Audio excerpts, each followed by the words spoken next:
John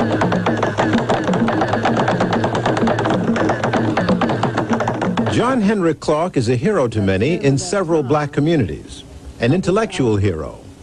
Professor Clarke headed the African and Puerto Rican Studies Department at Hunter College.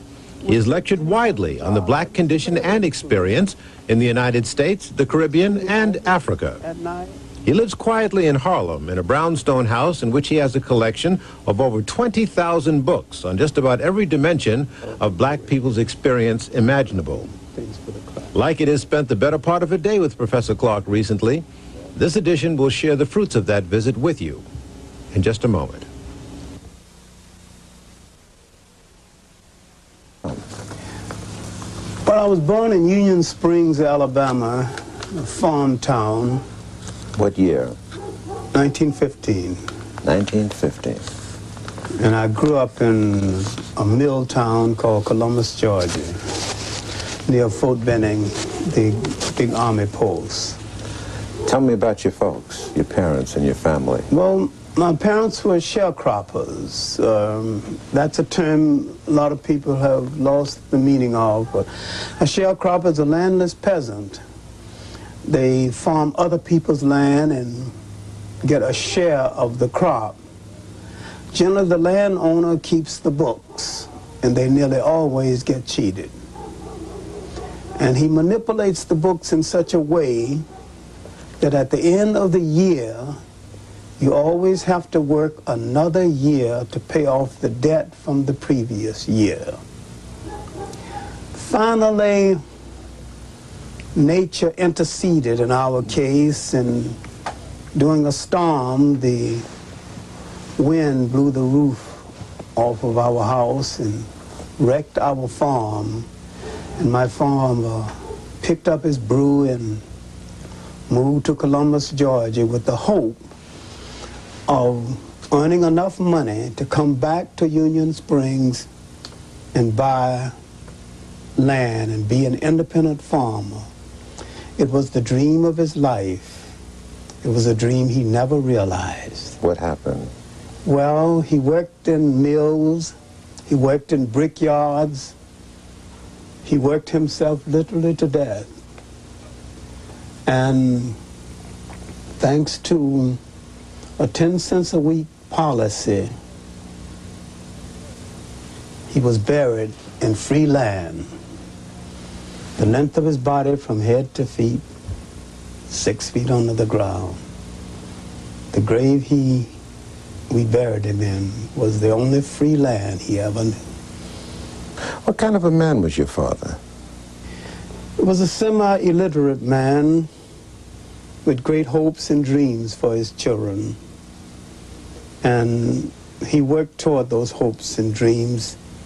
His greatest hope for me was that I would eventually be the owner of a corner grocery store after I had rejected the idea of being a farmer. Then when I told him I wanted to come to New York, I wanted to come someplace, I wanted to leave the South, and I wanted to be a writer. He never understood what it meant to be a writer. It was a strange thing to him. Because among his children, I learned to read early. I learned to read for a rather selfish reason. I wanted to teach the junior class in the local Baptist church, Gethsemane Baptist Church. I wanted to teach Sunday school. So I learned to read not from books, but from signboards and throwaway ads. You taught yourself? Yes. I was teaching myself from the beginning, mostly from things that were discarded. And when I grew up, I was working in the homes of rich white people or semi-rich white people and delivering clothes because my mother was a washerwoman. My natural mother before she passed. And how old were you when she passed? Oh, I must have been about 8. She passed in 22 or 3. Oh. Must have been about 8. I was already learning to read. And Well, what about school? Didn't you go to school? I went to school intermittently and didn't go to school on a regular basis until after she passed. We were sent back to Union Springs, Alabama, where I lived with my great-grandmother and my grand-aunt on a farm. His father, my grandfather Jonah, my great-grandmother Mary, and he would visit sometime. And there was time I saw 3 generations of our family in one room at the same time. They're all from Alabama? Alabama, except that my grandmother Mary said that she came from a farm in Georgia originally. And every time we would meet, she would tell the story of her husband, Buck. She had 3 children by Buck. And Buck was sold to a slave breeding farm in Virginia. This is something we don't talk about. Slave breeding farms. What's that? These were farms that they bred slaves like they bred horses, because he was handsome and tall, and they just like they take a thoroughbred horse to breed another thoroughbred, they took human beings to breed other human beings. So he was sold to a slave breeding farm in Virginia. Do you know where in Virginia this was? Well, she didn't know either. So after emancipation, she spent 3 years in Virginia looking for him. And she never found him.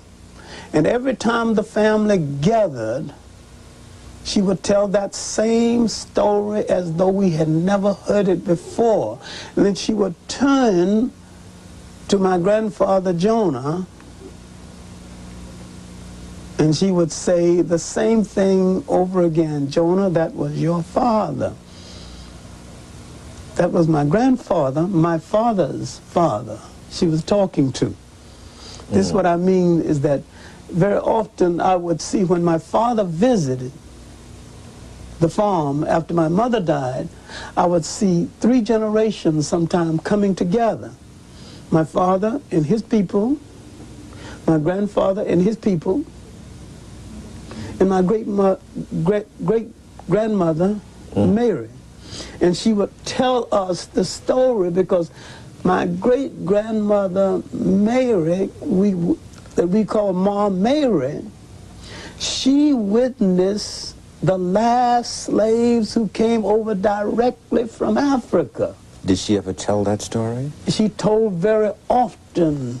What did she say about that? These stories of those slaves. What did she have to say? What did she see? And she told these slaves who, she said, spoke in grunts instead of languages. She could not understand their language. They had not adjusted to the English language.